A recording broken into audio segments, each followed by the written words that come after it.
Are you using Adobe Illustrator? Do you need to get designs and templates into Adobe?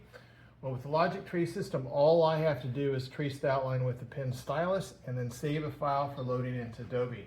Now there's a couple advantages to using our tracing system, one of which there is no measuring. I just trace it out with the pen stylus and it's exactly the right size.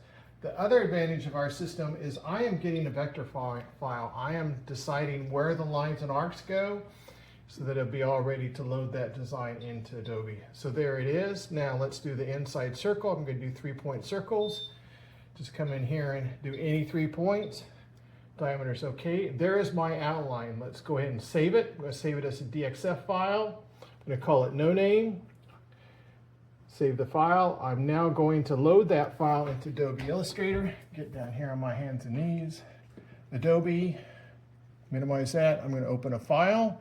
Open that no name that we just saved. There it is. And then I'm going to make things a little bit bigger on the screen. And let's make everything a little bit darker so we can actually see it. Come in here, make the stroke bigger, 6 points. There it is, fast, easy, and accurate into Adobe Illustrator.